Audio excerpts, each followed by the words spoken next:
महाराष्ट्र और झारखंड में विधानसभा चुनाव के लिए तारीखों के ऐलान के बाद से एक बात स्पष्ट हो गई है कि कांग्रेस पार्टी इस बार कोई चुनाव को हल्के में नहीं लेगी, ना महाराष्ट्र के चुनाव को और ना झारखंड के चुनाव को।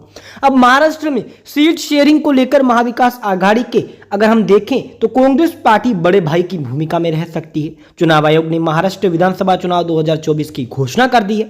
ऐसे में सभी पार्टियां चुनाव के लिए कमर कस रही हैं। लोकसभा चुनाव की तरह विधानसभा में भी महायुति और महाविकास आघाड़ी के बीच सीधा मुकाबला होने की संभावना है। लोकसभा के दौरान सीट आवंटन और उम्मीदवारों की घोषणा करने में महाविकास आघाड़ी ने बढ़त ली। इसका फायदा उन चुनावों में हुआ था। ऐसे में अब दोस्तों उसी पैटर्न पर विधानसभा चुनाव में भी लागू करने की कोशिश महाविकास आघाड़ी कर रही है और इसकी घोषणा अब जल्द हो जाएगी। महाविकास आघाड़ी की लगभग 80% सीटों का बंटवारा तय हो गया है। लोकसभा में महाविकास आघाड़ी ने सबसे अधिक सीटें जीती थी। वहीं दोस्तों कांग्रेस पार्टी सबसे अधिक सीटें जीतने वाली महाराष्ट्र में सबसे बड़ी पार्टी बनी। कांग्रेस पार्टी 119 सीटों पर चुनाव लड़ सकती है, इसलिए महाविकास आघाड़ी में कांग्रेस पार्टी बड़े भाई की भूमिका में होगी। वहीं शरद पवार की पार्टी लगभग 75 सीटों पर और शिवसेना 86 सीटों पर चुनाव लड़ सकती है और 7 सीटों पर दोस्तों यहां पर अन्य पार्टियों को जगह मिल सकती है, जिसमें समाजवादी पार्टी, शेकाप और सीपीआईएम, यानी इन तीनों पार्टियों को मिलाकर 7 सीटें दी जाएंगी। यानी महाराष्ट्र में किसी प्रकार का कांग्रेस पार्टी और ये सहयोगी पार्टियां रिस्क नहीं लेना चाहती। महाराष्ट्र विधानसभा चुनाव में किसकी सरकार बनेगी, कौन बनेगा महाराष्ट्र का मुख्यमंत्री, आज की इस वीडियो में हम आपको बताएंगे। बस आपको वीडियो में अंत तक बने रहना है। वीडियो को लाइक, चैनल को सब्सक्राइब करना है, यह बिल्कुल फ्री होता है। इसी के साथ अगर सबसे पहले हम बात करें अहिल्यानगर की 12 सीटों की, तो अहिल्यानगर की 12 में से लगभग 4 सीटों पर एनडीए के खाते में जीत जाने की संभावना हो सकती है। 7 सीटों पर महाविकास आघाड़ी के खाते में और 1 सीट दोस्तों अन्य के खाते में जा सकती है। वहीं अगर हम बात अकोला की 5 सीटों की करें तो लगभग 2 सीटें दोस्तों एनडीए के खाते में जा सकती हैं, 3 सीटें महाविकास आघाड़ी के खाते में जाने की संभावना और 0 सीटें अन्य के खाते में। अकोला में महाविकास आघाड़ी बीजेपी के मुकाबले मजबूत स्थिति के अंदर रहेगी। वहीं अगर हम बात अमरावती की करें 8 सीटों की, इसमें दोस्तों लगभग 3 सीटें एनडीए के खाते में, 5 सीटें लगभग महाविकास आघाड़ी अपने खाते में लेगी। यहां पर मजबूत स्थिति के अंदर एनडीए भी रह सकती है। संभाजी नगर की हम बात करते हैं। संभाजी नगर में 9 सीटें आती हैं, जिसमें 3 सीटें एनडीए, 6 सीटें महाविकास आघाड़ी। वहीं अगर हम बात बीड जिले की 6 सीटों की करें तो 1 सीट पर दोस्तों एनडीए के खाते में, वहीं 5 सीटें महाविकास आघाड़ी के खाते में, 0 सीटें अन्य के अंदर। वहीं अगर हम बात भंडारा जिले की 3 सीटों की करें, भंडारा जिले में 3 में से 1 सीट एनडीए, 2 सीटें महाविकास आघाड़ी और 0 सीटें अन्य के अंदर जा रही हैं।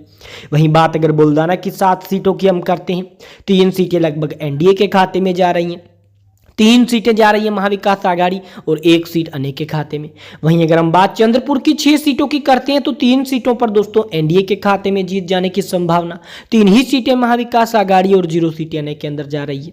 धुले की अगर हम बात करते हैं, 5 सीटें आती हैं धुले में, 2 सीटों पर एनडीए, 3 सीटों पर महाविकास आघाड़ी जीत हासिल कर रही है। वहीं अगर हम बात दोस्तों करते हैं गढ़चिरौली की 3 सीटों की, तो दोस्तों गढ़चिरौली की 3 सीटें महाविकास आघाड़ी के खाते में जा रही हैं। वहीं अगर हम बात गोदिया की 4 सीटों की करते हैं तो गोदिया की 4 विधानसभा की सीटों में से दोस्तों 2 सीटें एनडीए के खाते के अंदर जाती दिखाई दे रही है, 2 सीटें महाविकास आघाड़ी के खाते में जा रही है। यानी गोदिया के अंदर देखा जाए तो दोस्तों दोनों पार्टियों में जबरदस्त टक्कर देखने को मिलेगी। दोस्तों कुल मिलाकर हमने बात की है 68 विधानसभा सीटों की, जिसमें से 24 सीटें एनडीए के खाते में, 42 विधानसभा की सीटें महाविकास आघाड़ी के खाते में, 2 सीटें दोस्तों अन्य के अंतर्गत जा रही हैं। यानी अगर देखा जाए तो महाविकास आघाड़ी अब तक सबसे बड़ी पार्टी है या सबसे बड़ा गठबंधन है। हिंगोली की बात करें, 3 सीटें आती हैं, जिसमें 1 सीट एनडीए के खाते में, 2 सीटें महाविकास आघाड़ी के खाते में। जलगांव की बात करें, जलगांव की 11 सीटों के अंदर से दोस्तों 4 सीटों पर एनडीए के खाते में, 6 सीटें दोस्तों महाविकास आघाड़ी के खाते में, 1 सीट जा रही है अन्य के खाते के अंदर। वहीं अगर हम बात जलना की 5 सीटों की करते हैं, जलना के अंतर्गत दोस्तों 5 में से 3 सीटें एनडीए, 2 सीटें दोस्तों जा रही है महाविकास आघाड़ी। वहीं अगर हम बात कोल्हापुर की 10 सीटों की करते हैं तो महायुति के खाते में 3 सीटें, महाविकास आघाड़ी के खाते में 6 सीटें, 1 सीट दोस्तों यहां पर बीजेपी का बागी यानी अन्य हासिल कर सकता है। वहीं अगर हम बात लातूर की 6 सीटों की करते हैं तो 3 सीटें एनडीए के खाते के अंदर जा रही है, 3 सीटें महाविकास आघाड़ी के खाते में। मुंबई शहर की 10 सीटों की हम बात करते हैं, मुंबई शहर की 10 में से लगभग 4 सीटें एनडीए के खाते में जा रही हैं, 5 सीटें महाविकास आघाड़ी, 1 सीट अन्य के खाते में।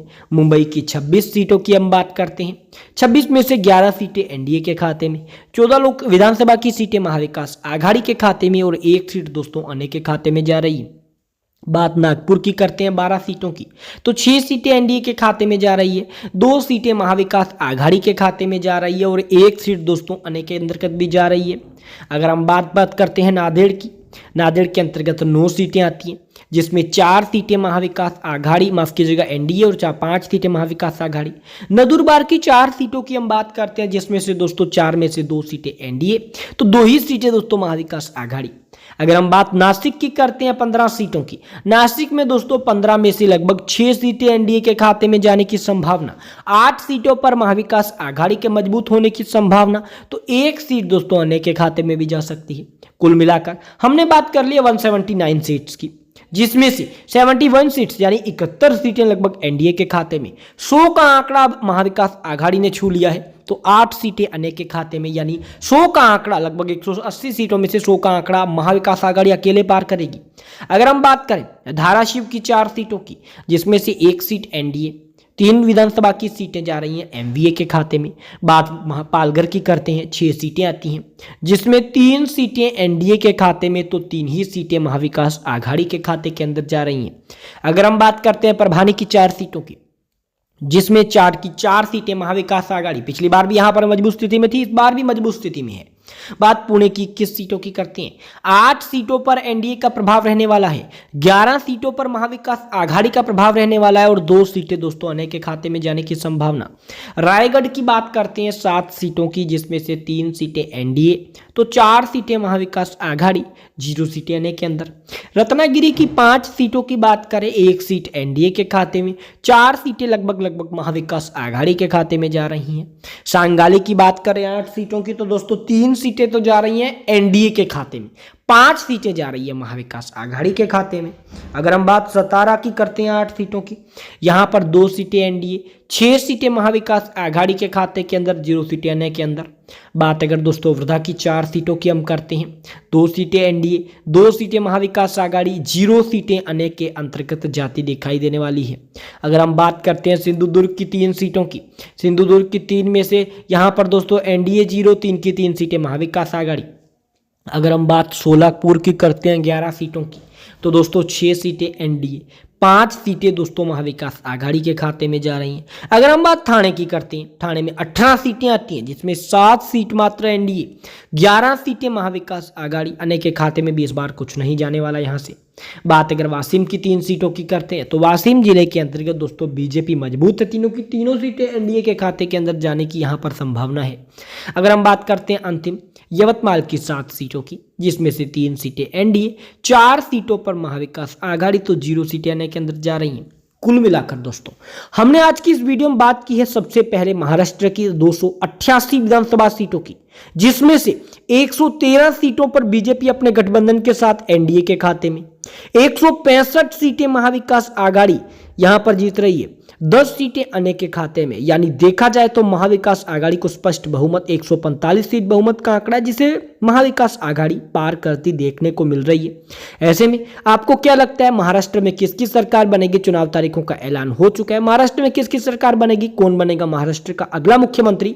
कमेंट में जवाब दें। इस वीडियो को लाइक, चैनल को सब्सक्राइब याद से करिएगा, ताकि आने वाले वीडियोस की नोटिफिकेशन आपके पास पहुंचते रहें।